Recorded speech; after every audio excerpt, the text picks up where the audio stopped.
Max Orr, Melbourne Football Club. You're listening to the Coaches Panel. This is Nat Fyfe from the Fremantle Footy Club. Trent Cotchin from the Richmond Footy Club. Scott Pendlebury from the Collingwood Football Club. You're listening to the Coaches Panel. Patrick Cooch from the Carlton Footy Club. It's Rory Sloane here from the Adelaide Crows. This is Tom Mitchell. You're listening to the Coaches Panel. Hey, it's MJ from the Coaches Panel. I hope you're well and welcome back to another SuperCoach Strategy Roundtable where we help you navigate your way through the remaining weeks, trades and moves you're considering in your SuperCoach side. 3 bye rounds are down. 1 is left to go, which means it is the last week after what's felt like an eternity of best 18s in 2024. But it's the last time you're going to see the dreaded blue dots. It's the last time you can make as many as 4 trades this week, should you have any boosts left. And I don't know too many coaches in the community that do, but there's definitely going to be some that absolutely have some boosts. Joining me on this SuperCoach Strategy podcast is a man that, well, for the Coaches Panel listeners anyway, got to very much love his fine work in the preseason. He was a special guest on the 50 Most Relevant, brought some great insights around Rowan Marshall. If you're a part of the Dr. SuperCoach community, you know this man for the great captaincy advice he gives, great statistical analysis on a bunch of different players. He's a regular part of that community. Pig mentality, mate, nice to have you back on the podcast. And a fascinating week of trades ahead for us here in SuperCoach. Thanks very much, MJ. It is nice to be back on the Coaches Panel and talking to you. It's always really nice and easy and organic. You've got a good way of just welcoming anyone in, a great part of this podcast. So I'm really happy to be here. The last bye rounds, I think, are really important ones because people are kind of finishing their teams potentially now, or they're waiting a week and then finishing them next week. So that'll be an interesting discussion. But yeah, I'm keen to see no more blue dots on my field. I'm not going to miss them. And on that, just recommending the captaincies when you've only got 6 of the 12 to play for it to choose from, and then there's no Richmond or St Kilda this week to target. I've got to do more research. Oh, mate. Well, you know, the good news is those that are looking at their rank and going, look, I'm doing okay this year. We say it every year, but it is this interesting point of the season where while we do have a good handle on where our rank is, it's probably really only post round 16 where we'll get an element of truth about where our teams truly sit, what our rank almost accurately is. I know there's the elements of who's got trades left and a bunch of other variables, but while we might be sitting pretty looking at our rank going, geez, I'm in a good space here for SuperCoach, there is a lot of variables the next fortnight could throw, injuries, suspensions aside, that could really see some ranking shiftings given we've got so many relevant premiums out this week. Yeah, definitely. And it's a lot of people say it, but you've got to kind of view the 4 buys as a whole. Like if you get really upset or really happy about a rank rise or fall in one buy, you might be a little bit disappointed in another one because you've stacked that one. But so it's really important to look at, I guess, 2 things: your rank coming in and then your rank coming out. Hopefully that's improved. But kind of your team coming in and team coming out, you should have. I'm not a fan of kind of doing the sideways premium switches too much because I still want my trades to be upgrading their team. And my view is always to come out of this buys full primo, 22 primos on field, no rookies anywhere near the ground.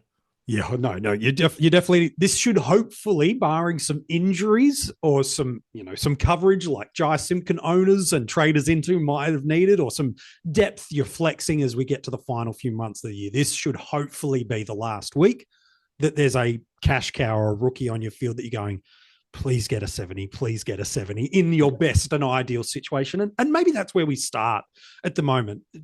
Traditional mindset of SuperCoach would be you're exiting this mid-season buys and basically have a completed side. Look, maybe there's a trade maximum of 2 to go and you're out of cash cows on field.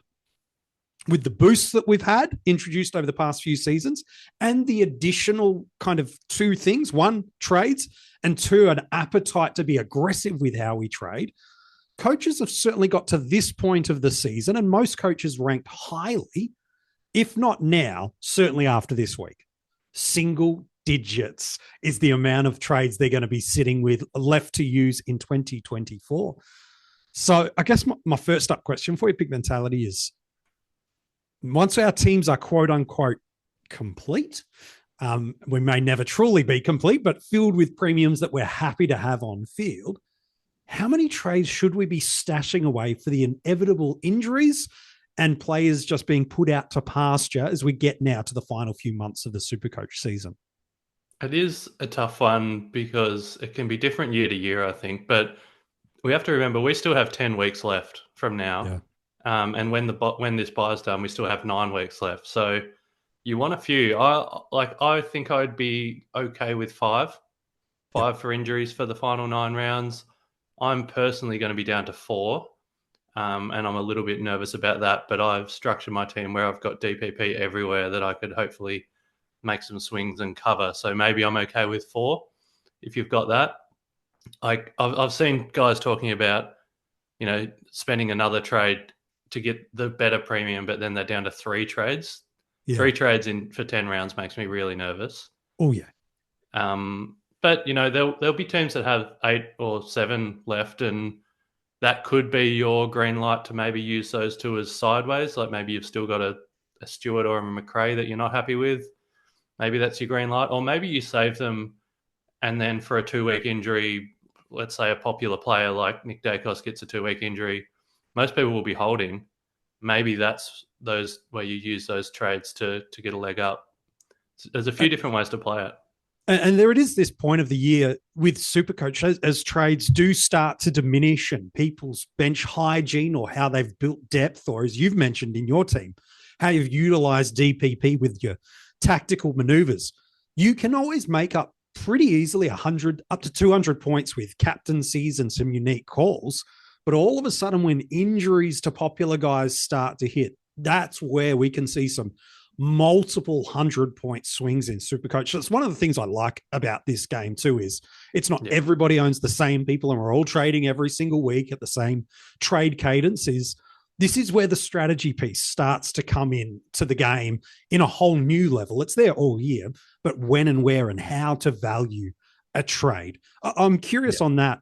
You've mentioned building DPP as a way of covering, valuing and holding onto trades. Where do you sit on the idea of a 23rd premium, for example? So some people were trading into, with a little bit of bad luck, a Jai Simpkin last week, or pushing a Tom Powell to the bench, or looking at a Connor Rozee at an M9, like these players that they've probably got no real intent to put on field, but just building depth from matchups and hopefully saving a trade. Do you have a take on whether or not a 23rd premium is a viable play?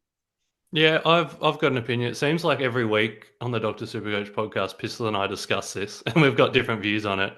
Mine is that I am someone who likes to have all my points and all my cash on field, working for me on field if possible. I know Pistol is a bit more of a fan of, if it's a really high spike score upside guy, that's all right to have as a 23rd premium. Say like you're able to push Tom Green or maybe even Connor Rozee to the bench, and you can kind of loop and try and get a 130 out of them. The guys like Tom Powell and Jai Simpkin, I don't see them with that ceiling. I think they're just a bit of a waste of space. Not waste of space, that's wrong. A waste of money. Like if you could downgrade them to even a 102 guy, you free up so much money that could be making points on your field. So I'm always a fan of having all your money working for you on field coming home. But I can definitely see the logic if it's a spike type guy, a high ceiling guy. So talk to me about these 102K guys. Now, this is the basement of basement players we have available to us.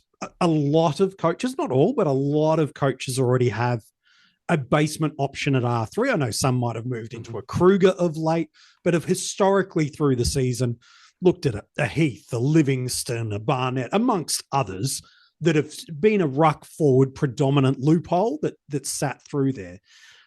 But trading away a position, whether it be an M8, an M10, a D8, an F8, to maximize cash for on-field upgrades, 2 months still of SuperCoach and fantasy footy to go is a long time.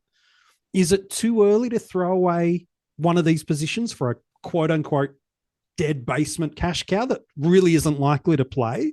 We could get lucky and jag one, but what's your take on throwing a spot for a 102 guy? I'm all right with it now as long as you've still got other players playing on that bench. So if let's say it's a midfield and you get a 102 guy and you take K guy in your midfield, I'm okay with them not playing if, say, you've got like a Jai Clark and a Billy Dowling that are playing. So I still want cover on every line if possible. But I'm kind of okay with just having one cover and then one being a thrown spot. I guess the thing with these guys, anyone you're trading in now, you're not really trading out. Ideally, no. A, you don't have enough trades, and B, they're not going to make that much money in time to be worth anything to you. So I am okay with going right down to maximize your cash, especially, if it's getting a 130k guy that's playing versus a 102k guy that's not. If that's the difference between getting the premium you want and missing and having to settle for a lesser premium, I'm definitely okay with it. But like I said, I definitely want a playing bench cover on each line. I don't want to throw both defender spots, for example. No, 100%. Well, that's where you're elevating that risk profile in your SuperCoach side, isn't it? And there's a multitude of layer of what a risk is and isn't, but absolutely throwing positions.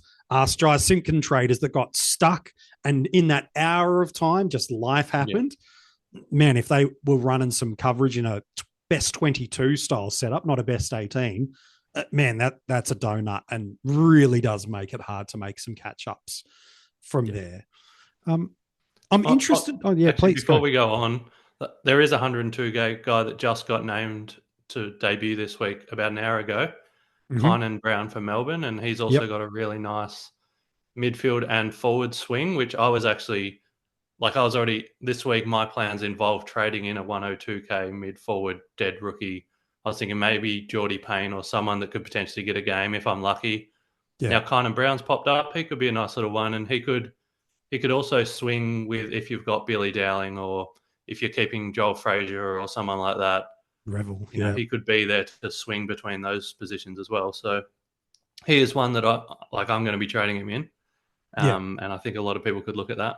Yeah, I'm glad. I was about to ask if there was a 102 guy you got your eye on who we should look at. And you're right. The Melbourne Footy Club have absolutely gifted us one at the moment. We might get some others as well, but he's definitely the one that's going to play this week that sits in that space. Again, for people that don't have a Billy Dowling, he's not a basement guy, but he's on the bubble for us after the Crows by coming back through there. If you're really desperate, you've got a Kruger sitting there. I think he's got a reasonable job security, but ideally these aren't players that beyond this week you're looking to put on field.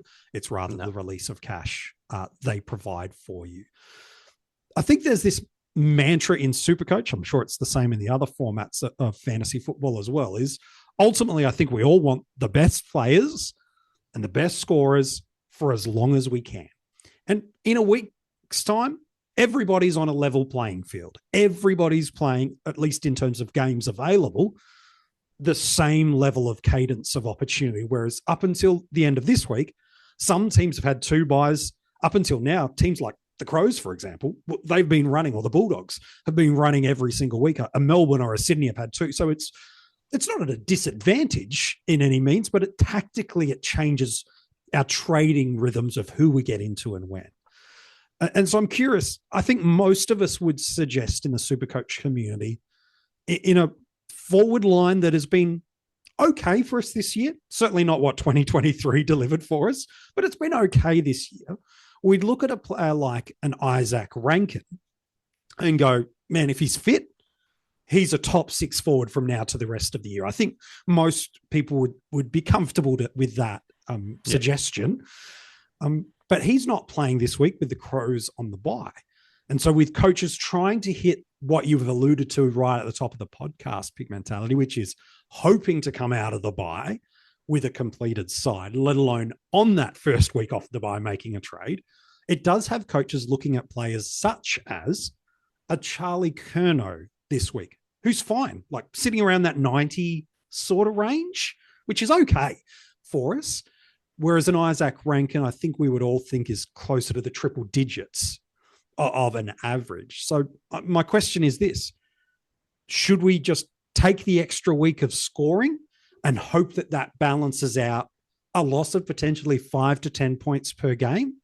Or do we wait the week and believe that the quote unquote better premium gets us there. I know you could say this for a lot of others, but using kind of Curnow and Rankin as the template for the conversation, what's your take on get the best you can get now and bank the extra week of scores, or take the best option and hope that over the remaining 8 to 9 weeks they catch up to them?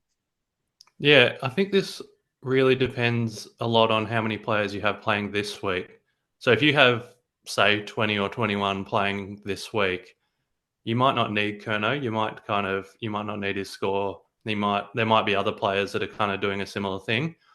But there are a lot of coaches who will have 17 or 18 this week and potentially can't afford the Rankin donut and will need to get Curnow. So that's one way to look at it. I guess with these two as well, there's a huge price difference. So that would impact your trading. But let's take the price out of it and just talk about points. I probably think in this particular example, 10 rounds of Curnow probably equals 9 rounds of Rankin. Okay. So I'm probably all right. I'd be happy to get Curnow just because of that price difference. And also on Curnow and Mackay, Carlton have the easiest run coming home for the next 10 rounds for key forwards. Wow. By a long way. So they've got some really nice matchups. Like I'm just looking at it now. Richmond, Bulldogs, North, Hawthorn, West Coast, St Kilda, all quite nice matchups coming home. So yeah, I've actually been eyeing off these Carlton key forwards for weeks, like waiting for their bye, because they had a really, really tough run coming into their bye. And so the fact they were still averaging 90s is quite great. I think they could. Curnow's going to be pushing for a third Coleman medal in a row. I wouldn't be surprised if he pushes close to 100 average and goes close to Rankin. Yeah. Having said that, I do think Rankin will average more, but I think 1 week of Curnow is better than 1 week extra of Curnow is better. And I guess you could say the same thing like in the defence, like people will be looking at, I don't know, do you get a Yo or a Whitfield or a Sheasel versus Jack Sinclair, who I think is going to come home really strong. I think he's a great pick, but he doesn't play this week.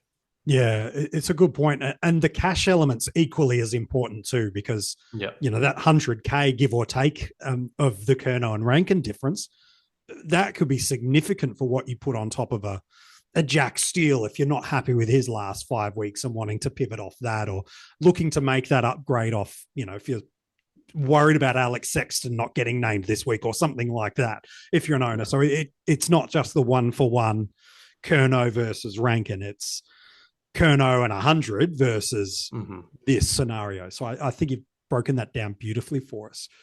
It could even be please. It could even be a matter of, I guess, if you're doing 2 upgrades, like if you go Rankin, that's great, but then you have to settle for maybe a Clary. But if you go Curnow, then you could, get up to a Sarong kind of thing is potentially the difference as well. So you've got to think, if it's your final trade, that's different. But if you've still got 2 to do, you've got to think about the money kind of as a whole. Yeah, it's some really good advice. So I reckon we could probably talk about 20 players to be fair, but there's a couple I want to talk you through. And then there's a couple I know you've brought to the table you want to introduce for us. I know at the Dr. Supercoach podcast, you've been banging the jungle drums around one particular player, especially in the ruck line in Brodie Grundy, just now over 600,000. Going at 131 over his last 3, seasonal average of 116. I know a bunch of the community didn't start him and went Gawn and Cherry, or Gawn and another premium ruck. Some started him and jumped out at the bye, hoping to turn him into a Marshall, or maybe jumped into a Sweet. And let's not mention his name again, because those super coaches that did that are feeling a little bit triggered by mentioning him, maybe still have him at R3. It's not a for everyone move, because again, a lot of people have gone plus something else based on the ownership potential. But what are you seeing about Brodie Grundy for those that are looking to trade into a ruck or jump off a Marshall or an English at their buy? It's unique, I know, but it's definitely a play. As you mentioned, the extra week of scoring and the cash saved. Yeah. What's your take on Brodie Grundy as a trade in for us from this week? I still think he's probably the best ruck trade-in target. Obviously, Max is if you don't have Max, but let's pretend people have Max. I think Grundy's R2 for the rest of the year. I did a big deep dive 2 weeks ago when Grundy was coming off his bye, And I was very pro Grundy over. So that was at the point where people, were getting off Sweet or getting off Marshall. They needed their R2. I was in the get Grundy over English and Marshall camp. That hasn't changed. I mean, Grundy's just put 2 150s back to back on our heads, so it's incredible. You're not getting those scores, and that especially that Geelong matchup, that was one I targeted. But against GWS this week, I think he's going to have a field day. Then he has Marshall soon. I looked at the fixture. He still has a much easier run than the other guys coming home. So even if they were to play the same amount of games, I would probably say he could nearly match them. So just looking at DFS, Sydney now have the 6th easiest run for matchup for ruckman coming home, whereas Bulldogs and St Kilda are down in like the bottom third in terms of hardness. So Marshall and English have a harder run. Marshall has a really nice SuperCoach finals fixture. If anyone is playing leagues and wants a ruckman for finals, I think Marshall's a great play. But if you're playing for overall, like a lot of us are, I still think Brodie Grundy outscores those boys for the rest of the year.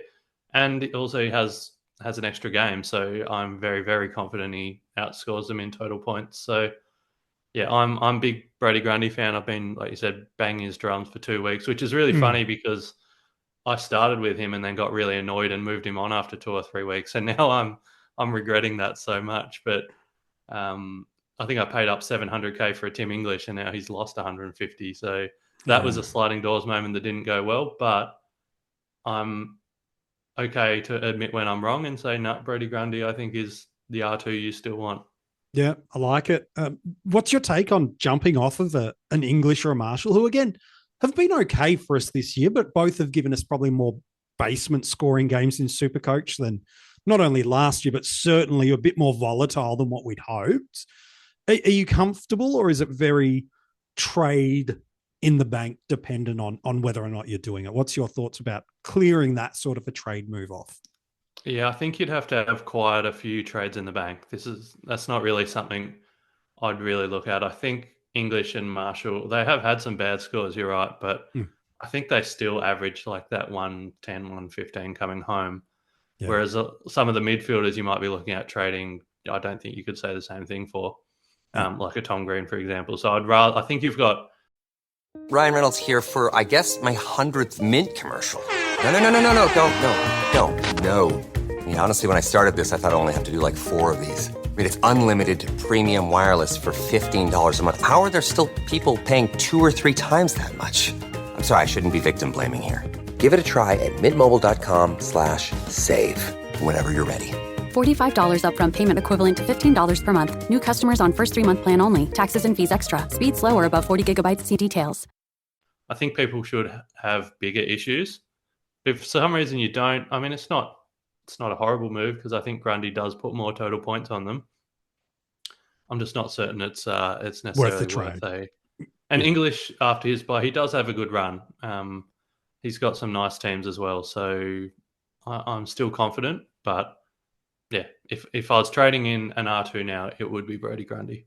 Yeah, I'm agreeing with that. And people that have got a Jackson at R2, whether or not it's the versatility to get you through, or it was your way of covering Jordan Sweet absence, or you started him at the start of the year when Sean Darcy was out and he's found his way to just maintain his spot in your side. I think there's still a good portion of the community looking at what they do at R2, whether or not it's Max as the gap or Max is the accompaniment for it.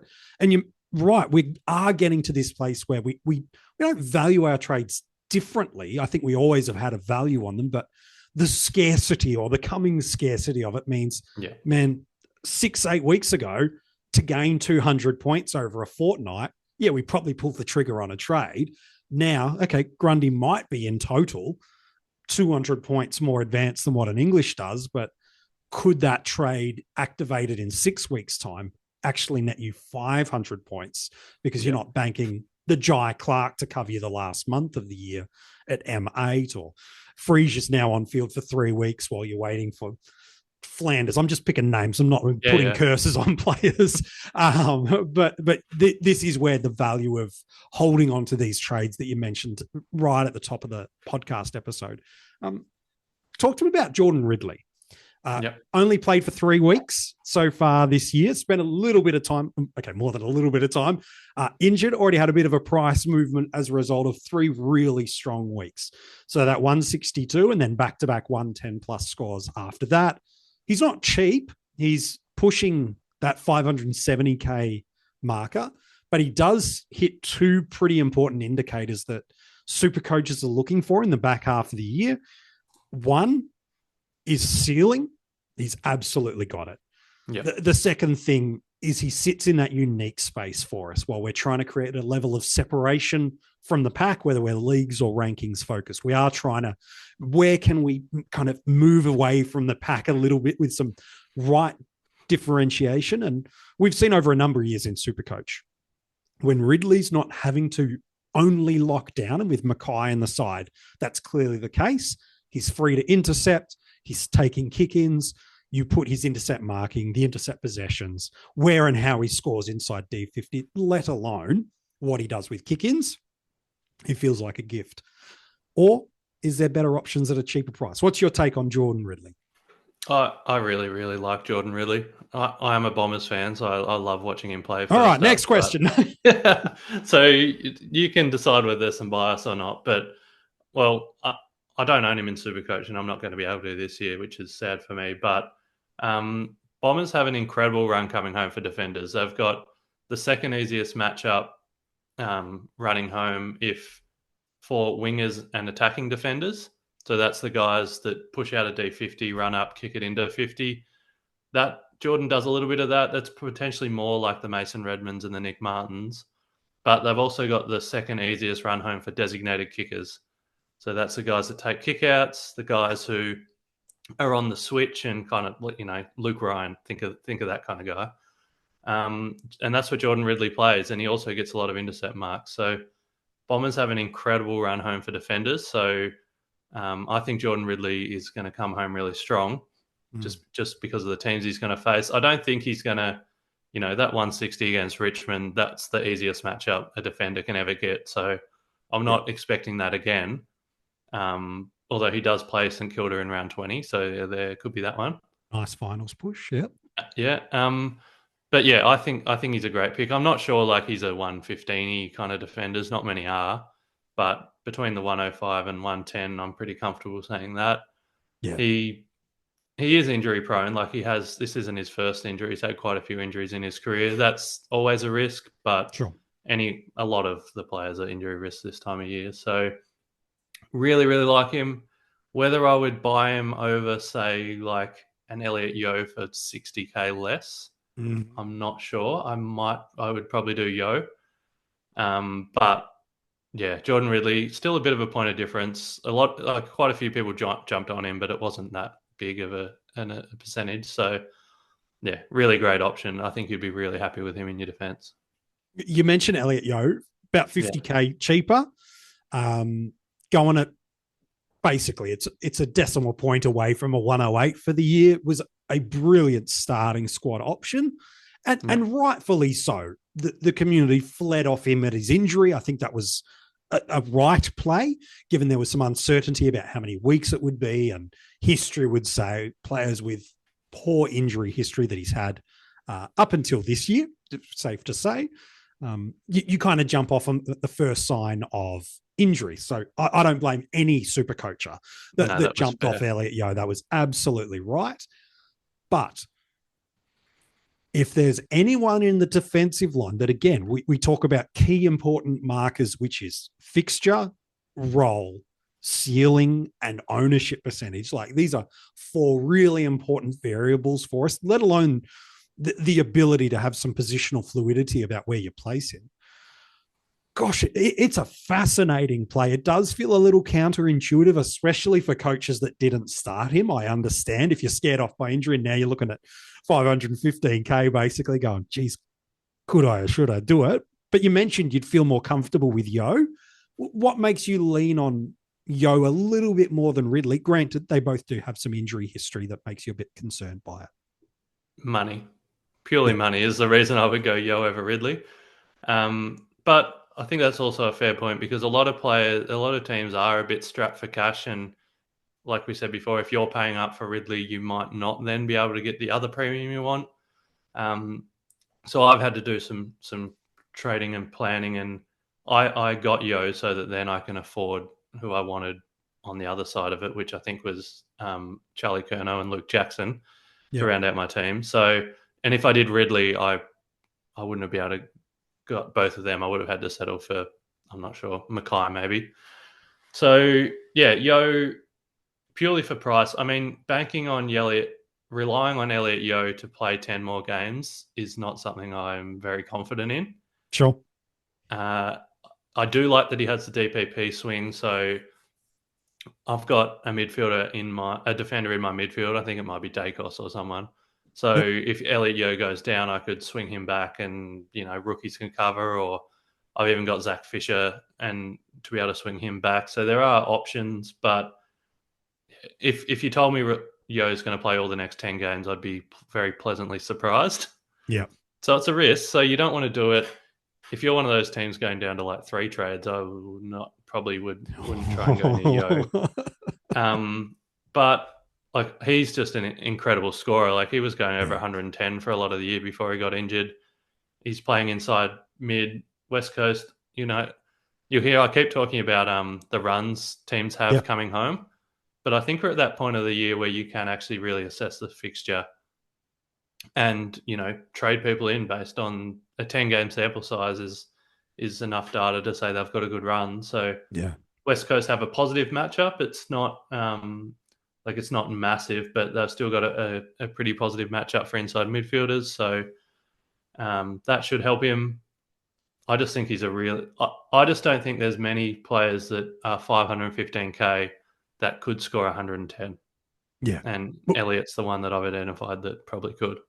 Yeah, or go on a 3 or 4 week tear of 130, which, again, you want him to play over the 10-week stretch, but we're not looking for guys like we were in March of this year where it's, can they give us 6 months of injury-free football? We're now looking at a 6 to 10 week move.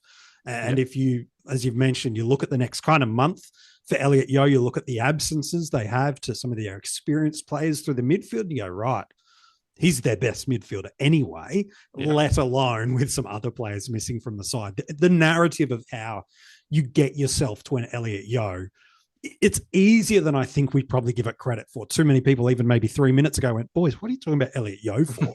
But the reality is, as you mentioned, barring his injury, 6 odd weeks ago, we were content to run the gauntlet with him on our field until the injury hit. And so, it's a risk profile elevation, undisputed in that, based on 1, he's already had an injury this year, and 2, his history over the last 3 or 4 years is unfortunately deplorable. But definitely, I think that's the beauty of this time of year.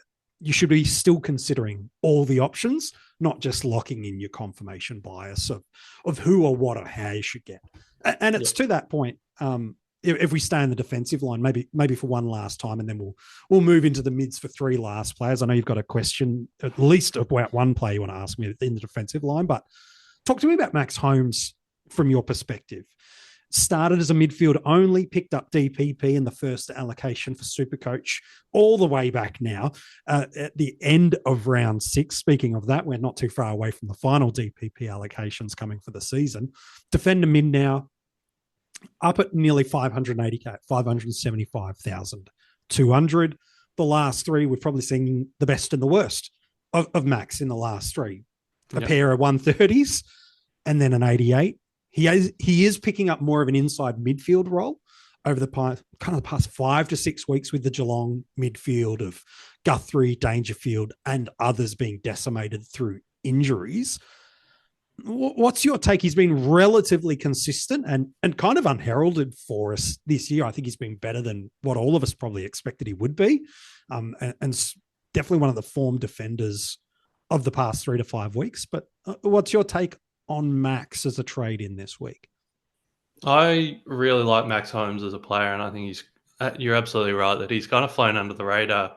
I think the last couple of weeks he probably picked up a little bit of a, pricked up some ears of coaches and then, oh, geez, that's someone who's going all right. But, there were coaches that owned him from the start and have been very, very happy. I do like him, and I was considering potentially him being my final defender trade-in. But as I've kind of looked at the fixture, it's turned me off a little bit.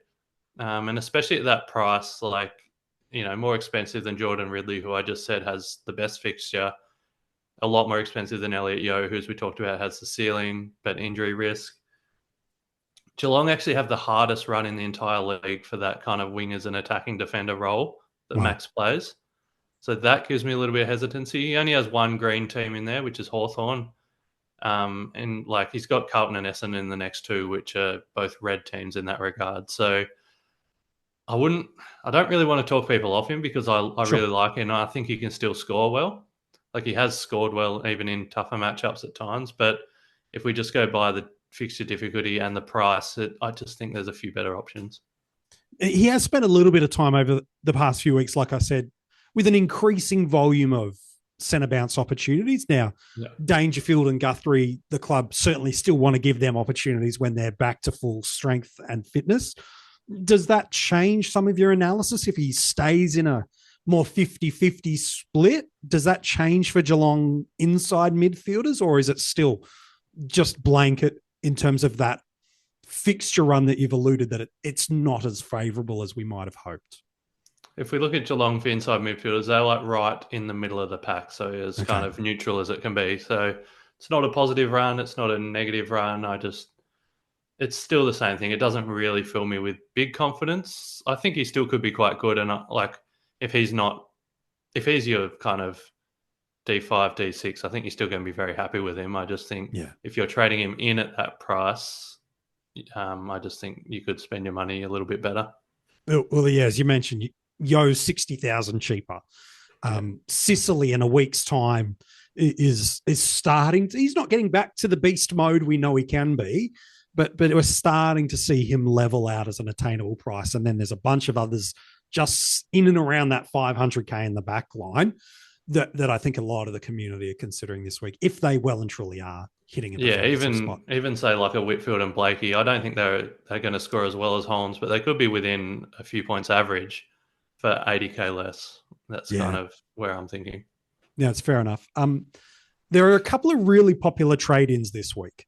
14% of the community at time of recording are going into a Carl Warner. I'm not so sure that's the move. I understand why. I'm not sure about that one. I understand why, but no, I don't agree with it. 6.6% of the community are moving into a Dane Zorko. It's not chasing points. It's just chasing your tail in the forward premium that's probably got away from you. So again, at just that 570K marker, I understand why he's still a popular move. He dropped about 20K from his price point last week. So touch of value if you want to find the optimistic side of it. It's not really there. But then the third most popular trade in, and it's the player I want to ask you a bit about this week, is a Zach Merrett. 5% of coaches of the community are jumping in on him. He's priced at 577,600. Got a seasonal average of 117.5, and there's certainly been a great pick for most of the year. Hasn't dropped under 94 for the season. Hasn't given us the ceiling game yet that we know he's capable of. A season high of 136. Decent matchup this week, you would suggest, with so many West Coast players that are experienced in that midfield, either in doubt or are ruled out to play. Is it right that he's one of, if not, is the most popular traded in premium midfielder this week? Yeah, I think trading in Merrett's a very good option.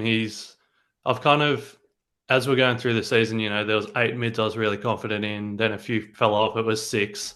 Now I've only got 4 mids and I'm kind of really confident that everyone kind of wants.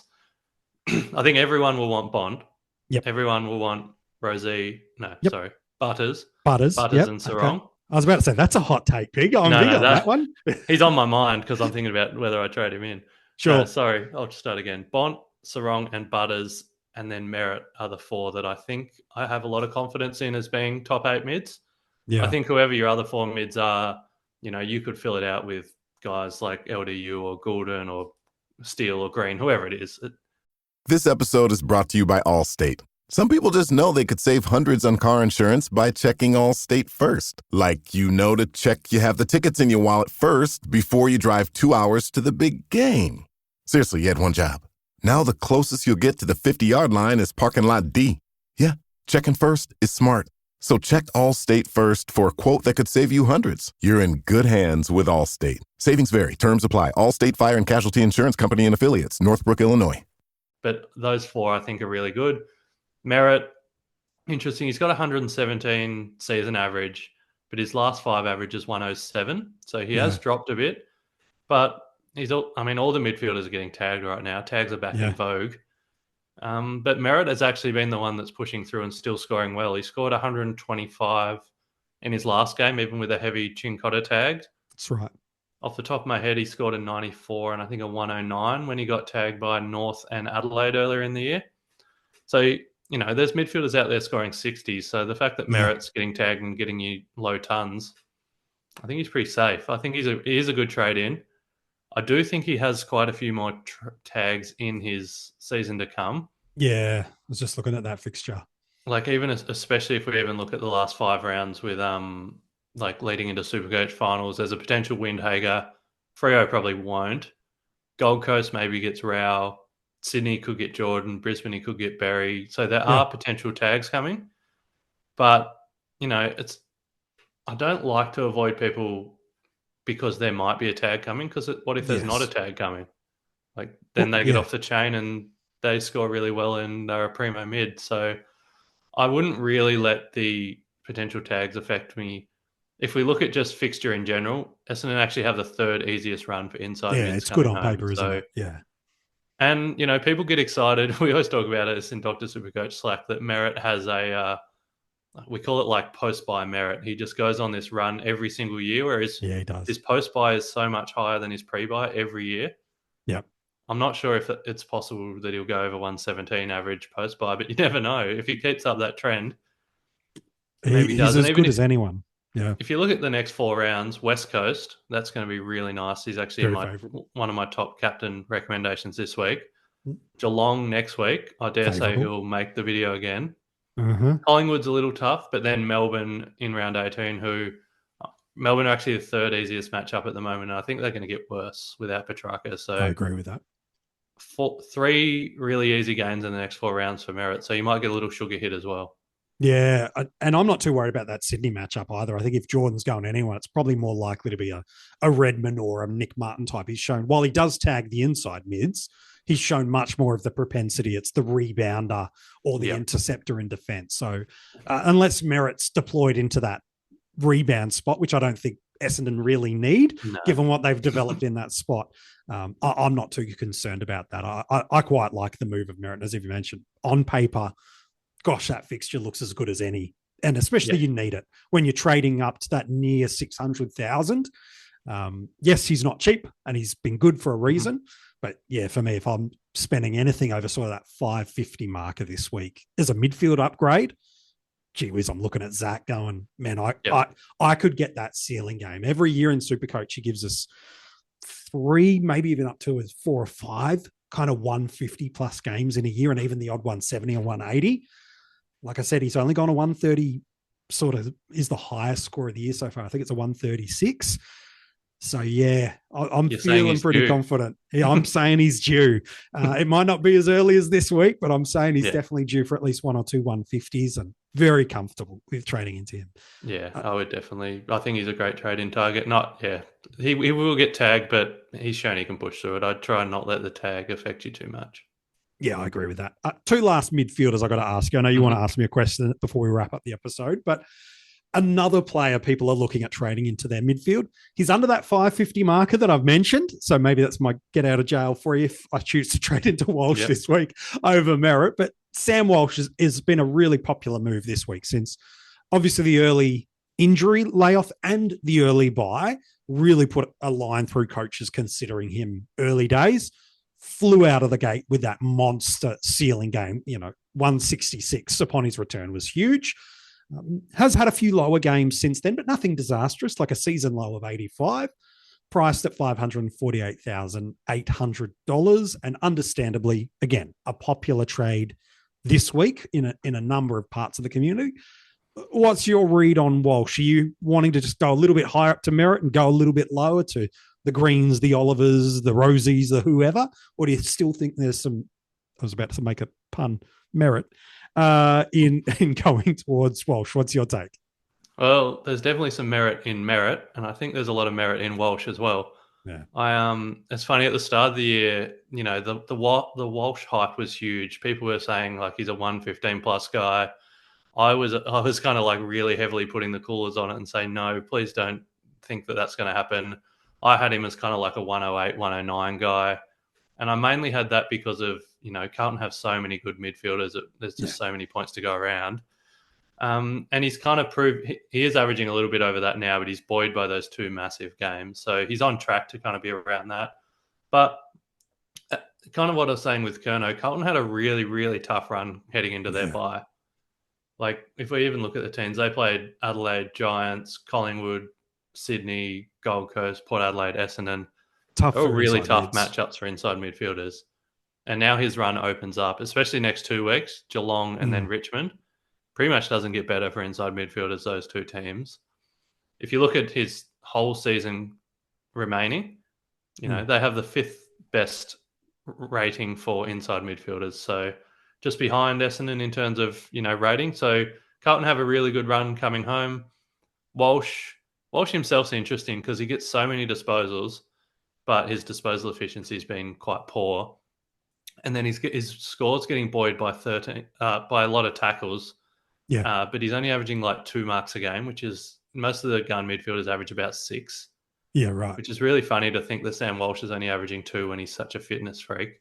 Yeah. So I'm not sure what's going on there, but it does give me some, you know, confidence that maybe if he puts it all together, he could be one of the best SuperCoach scorers in the game. Is it going to happen this year? I'm not certain. But I still think like he's got upside on his price right now because he's played those hard teams. His price has dropped. He's now going to go on a really, really easy run. Yeah. I think I would, if you had the cash, I would prefer Merrett just, but I would prefer Walsh than kind of any midfielder below him. Like if you can get him over, say, like, I don't know who's around the same price, like a Took or a Laird or a Steele or Dawson, I would rather Sam Walsh going home. Yeah, it's an interesting take. You're right. I think a lot of people will be fading him, unfortunately, because they'll be looking elsewhere. And, you know, like a Rouse 7,000 cheaper. Like you're not probably going, Rouse going to be 10 points per game better from here on in. So I understand why you've got him in the mix through there. I wouldn't be surprised if Walsh scores more total points than Rowell for the rest of the year. Yep. Well, based on the fixture you mentioned, like we could get the hit this next 2 weeks, that sort of 130, 140 with that fixture matchup. Yes, he's always a tag, quote unquote, risk, but man, you're going to just allow Cripps to run free. Are you worried about Chera's imminent return? He's still listed 1 week away from a hamstring. I know it's probably more an impact to a Matt Kennedy in terms of where he plays on the field. So I don't know if there's a huge correlation, but does that change any of the factoring in for you around Walsh or not really a variable? Well, that's kind of just like my thoughts at the start of the year were that he was a 110 or just below 110 guy because like when Chera, Kennedy, Hewitt, Cripps and him are all healthy. So actually when he's playing without those guys, he could spike a little bit above it. So yeah, sure. I think Chera puts a little dampening on him, but it's probably, I think it's still like to a 109 kind of guy. Yeah. Nothing to worry about. Getting what you pay for, really. And again, you mentioned this week is as good as it's going to get for him. And there's still no Chera. He's listed at the club's AFL injury list that he's still 1 week away. Yep, okay. So he won't come in this week, barring some kind of drastic healing powers that we would all like to send to Sam Taylor. If you know the injury that I'm alluding to, you know exactly why we're wishing him the best. That is for every male. Oh, it is. There's not laughing. It's not like the under-14s cricket where someone gets hit in the box and we laugh and then grimace. We are all grimacing for you, Sam. So we definitely wish you, as well as every other injured player in the AFL, all the best of luck. One last player I want to ask you about through the midfield. He's not cheap. He's now over 600,000. And for those that started this player, they're like, me too. Where was this in round 3, 4, 5? Some are still holding him, me. But it might be more indicative of what my team looks like for 2024. I'm talking about Luke Davies-Uniacke. His last 5 has been as good as any midfielder running around. 109, 152, 117, 114, 147. Now priced over 600,000.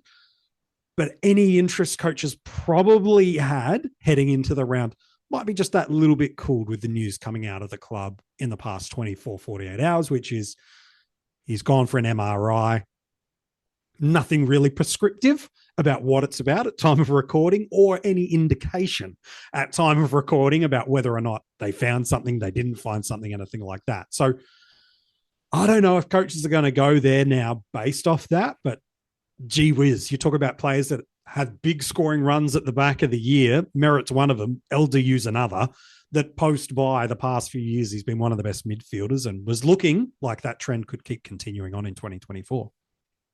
Yeah, he's a tough one because he is over 600k now, whereas you could get Merrett and Walsh, as we talked about, for quite a bit cheaper. When we talk about fixtures, it's the single best fixture in the league. Carlton have the easiest run for North Melbourne have the easiest run for midfielders coming home.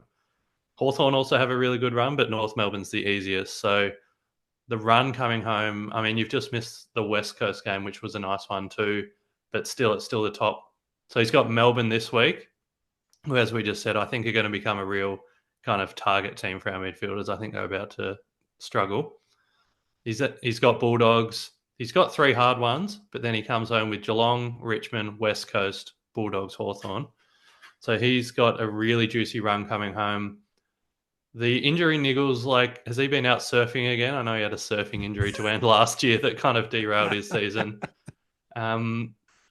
It's tough. I'm an owner and I've been through the hard times and I'm now being rewarded with the good times as a you. And you know, LDU, he actually might be my vice captain this week. Like, that's how keen I am on him. If he plays, yeah. If he plays. But recommend people trading him in over Merrett and Walsh? I probably am not. Yeah. And I'm not sure if it's being a jaded, slightly burnt owner. It is, but that's fine. It's the price difference between the 3. I think it's probably a combination of it all, isn't it? Yeah. Man, I could get Merrett for 60k cheaper. I could get Walsh for 70k cheaper. I could almost do a double upgrade if you really wanted to. And if you're not happy with the volume of quote unquote premiums on your field, Oliver, Green, Rosie. None of them are in form at the moment for a variety of different reasons. It's not about what has been, it's about what's about to come. And all have shown 105 to 110, in Oliver's case, 120, is well and truly in their history and legacy of scoring. And so it does start to get mentally hard to jump into a guy, despite the good fixture, despite the good form. Oh man, how do I justify that? So I understand that dilemma for coaches. I think I would recommend Merrett out of those 3. I think I would too. If you're almost spending over 500k for any midfielder upgrade this week, I'd be looking to find the way to get into Zach for a number of the reasons that you've mentioned. All right, we're going to wrap up the podcast in a minute, but I believe there's a defensive dilemma you want to put out there for us. Well, not necessarily just defenders, but it's a 500k dilemma. Okay. And let's make it a little bit more like, let's say 510, so that we can include a couple of juicy guys. So, thanks so much. there are a lot of coaches that are finishing their team this week. Yes. But with that, say maybe they've done an upgrade or this is their last upgrade, and let's say they've only got 510k. Okay. There's 6 names I've kind of looked at that I would identify in that range. Okay. And there are a few I haven't included. Like, I haven't included Curnow, but we've already talked about him, and I've already said I think he's a really good option. And like, you could probably look at a lot of different positions with the DPP swing. So I just want your quick thoughts, maybe a little quick thought on each player, but then if you had to pick one. Okay. Connor Rosie. What are your thoughts on Connor? Happy to get him, but I wouldn't want him as my M8 for the rest of the season. Okay, that was going to be one of my questions, because there are some people that might have to rely on him on field. Would you rather say the next bloke, Clayton Oliver? I would prefer Neither, if I'm really honest with you. That's all. I've got 4 options still covered. That's great. But I don't hate either. And while we kind of talked about you want all your value of players on field as best you can, that's a very idealistic place to be, which is all where we want to be. But some coaches are looking at it, Oliver and Rosie as M8 going, this is as good as I can get, or I'm stuck with Frege, Revel, Clark on field. And in that instance, I say go and get them with happiness. But in ideal circumstance, you probably don't want either if you're contending deep in leagues or ranks. Well, I am asking you this question because I am also in this position because I've missed a lot of the good cash cows in the Sam Darcys and the Dempseys and the Meeks and whatnot. So I am someone that has to skimp on my 22nd guy. So and I know there's quite a few in that boat. The third option that I identified that could be an option is Lachie Whitfield. Yep, I got no problem with Lachie Whitfield. I think his form of late at the moment is as good as anyone. Like he's got a 134 against Port, who aren't the easiest of matchups. They gift a lot of behinds. But then before that, I think he's got 4 tons in the previous 5 games. So to me, I'm pretty happy to get into Lachie Whitfield. He might not be the best option at that price point for every team, but to me, I'm pretty happy with that. I think he's dropped about, a little bit of cash from his starting price. So the thing with Whitfield, I think he's going to cop the James Jordan tag this week. Kept him to a 50 last time they met. But you're not doing it this week, are you? Yeah, after that, I think he's going to be really good. Nick Blakey, any interest in Nick Blakey from you? None whatsoever. No, just the volume of ceiling games this year.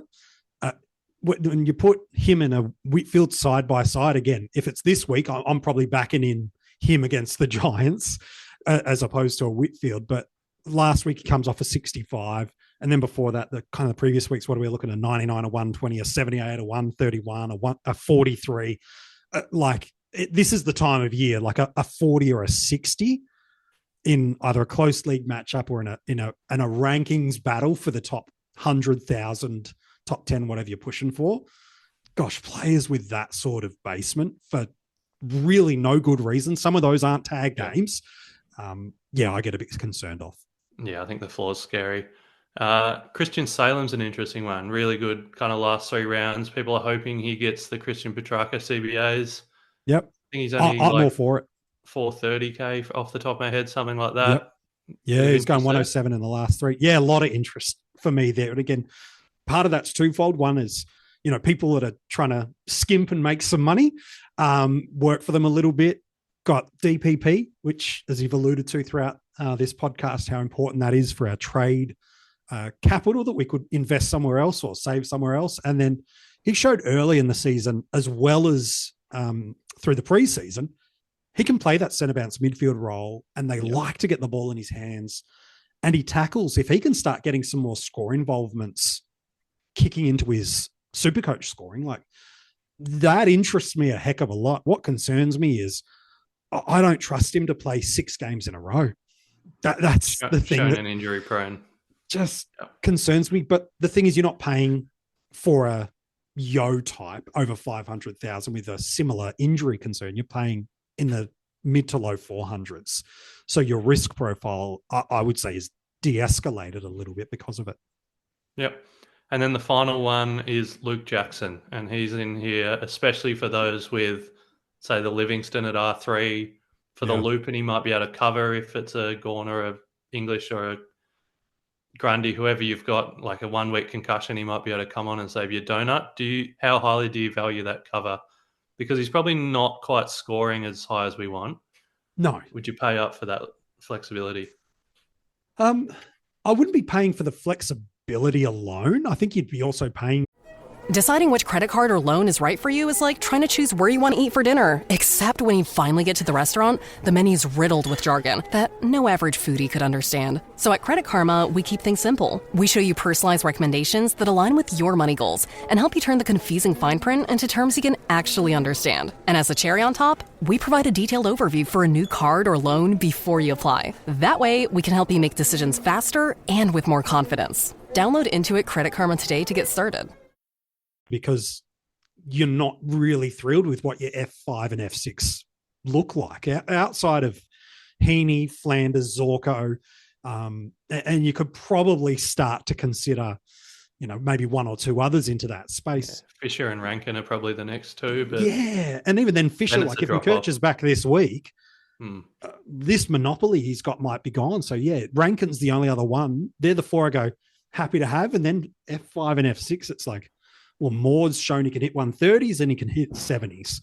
Powell and McRae, who people still have rolling through there, nervousness. So I wouldn't be trading up for Jackson just for the flexibility. The justification I'd have would be its flexibility and he can still go 110 without having the lion's share of the ruck. And if history repeats itself where Darcy probably misses a game or two over the back half of the year, and I think Frio's midfield almost looks better with him at full flight through the midfield unit in terms of just the versatility it allows. Yeah, I don't know if everyone's in the luxury to, as you mentioned, pay up over 500K for it. But it can't just be the cover of a week that might happen. It's got to be my primary F5, F6, and the cover is an aided bonus, not the leading driver. I guess the point I took away from there is whoever else you're getting at F6 might be just as poor. Yeah, well, that's true. And is it worth the trade? Fisher's been great, but up until when people jumped off him when he was put as the sub, we were all going, he's a mid-70s guy when he's got this role share with a Sheasel, with a McKercher, with a whoever. Yeah. It wouldn't shock me. I'll happily keep Fisher on field for as long as McKercher and or Sheasel aren't both jumping back there. But the Lions share monopoly is gone, potentially as early as this week, which does have me a little concerned about Fisher. All right. That's the thoughts on, I guess, the 5-10-ish and down guys that people might be rounding out their team on. So pick one. I don't like it. Rosie, Clary, Whitfield, Blakey, Jackson, Salem. If it's about who I think is going to score the most from now to the end of the year and taking positional stuff out of the mix. Yep, total points. For me, I'm going for Lockie Whitfield. Yeah. There we go. But this week's going to hurt. This week's going to hurt. Yeah, you've got to be ready for that. Yeah, I wouldn't do it this week, but if it's about now to the end of the year, it's that. If positional scarcity is your driver, not who scores the most, Jackson's the most valuable. He's the most irreplaceable. And if you're just like, man, Oliver, Whitfield, Green, they all could score. Rosie could all score within 5 points of each other. So that's why I'd probably devalue why I'd trade into those guys and kind of elevate the other options. So Jackson, the most valuable, but I'll go Whitfield as the total point scorer because I'm a sucker for Lockie. I can't help myself. Yeah. Great. You? I'm not letting you off the hook. Who are you going? At this is my predicament, and I think at the moment I've got Luke Jackson in. Yep. And that is because I'm down to 4 trades, and like the ruck coverage he provides is nice with only 4 trades left.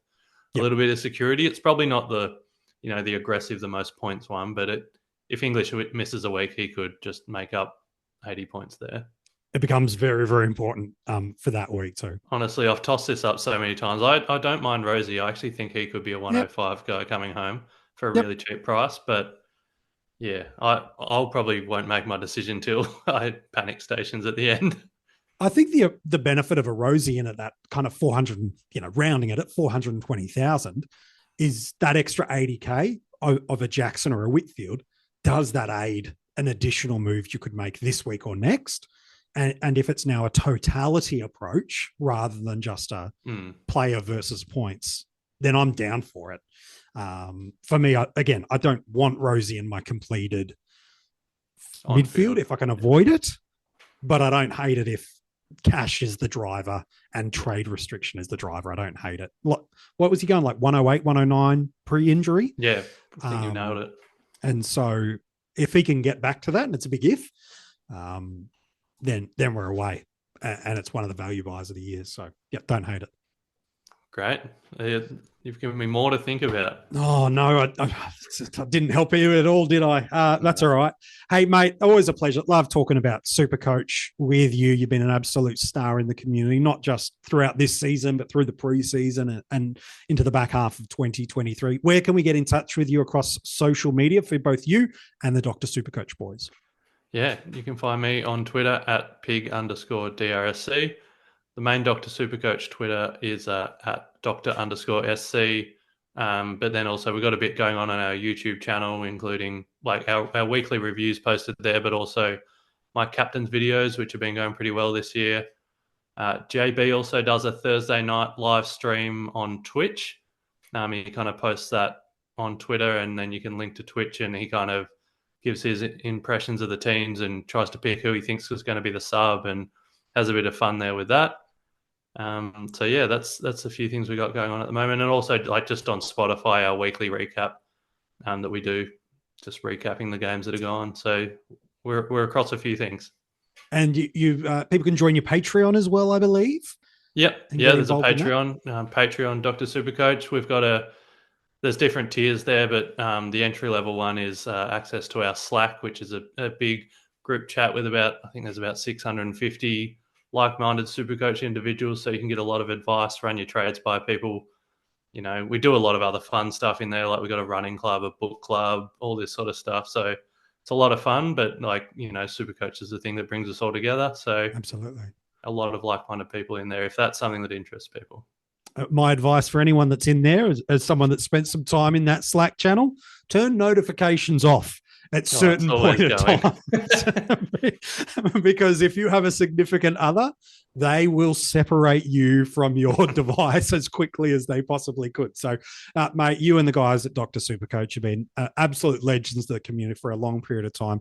If you missed any of those details of where you can find, follow, or get involved with Pig Mentality or any of the other Dr. SuperCoach guys, I've got the details for you in the description of this episode. So wherever you're checking it out, just simply click on the description. Make sure you do that. These boys have been doing some phenomenal work for the community here in SuperCoach for a long period of time, and are well worth not just a listen or a follow, but for you jumping in a Patreon. And again, turn notifications off on the Slack. It will make you feel better.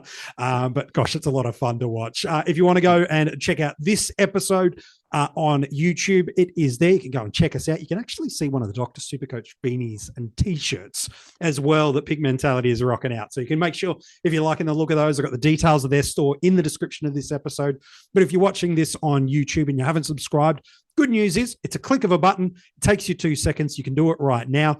And it's just a nice, simple, easy way to make sure that when videos drop from us here at the Coaches Panel, they pop up in your feed. The best way, though, is to turn the notifications on so that as soon as we drop a new episode, whether it be a strategy roundtable or anything else we bring you during the season and pre-seasons, you can make sure you check that out. These are also available as an audio podcast. Wherever you get your podcasts from, you can go and check this bad boy out. Give it a 5-star rating, as well as subscribe and a follow. And if you happen to be on Apple Podcasts, give it a nice rating review as well as your 5 stars. And between now and the end of the year, we've committed that every rating review that drops, we'll read it out on a coming podcast episode. So if you want to shout out, smack talk, or whatever it is you'd like to put in there, feel free to put it in there. Just keep it PG and positive would be the optimistic part of me. And of course, much like the guys at Dr. SuperCoach, we've also got a Patreon. We'd love for you to support them as well as us. There are tiers you can get involved with, a bunch of different rewards, a ton of additional podcast and video episodes, as well as a bunch of other rewards. All the details for that, as well as everything else you can do from the Coaches Panel, found in the description of this episode. Hey, good luck this week. It's the final week of buys, and thank the goodness for that. We hope it goes well for you. I hope the downgrade trades you make are players that somehow score something well enough to get on field in your best 18. I hope your VC score nails it early in the round, so you're not stuck on Saturday night figuring out what you're going to do with your captains. And we can't wait to be chatting with you next week about all things SuperCoach.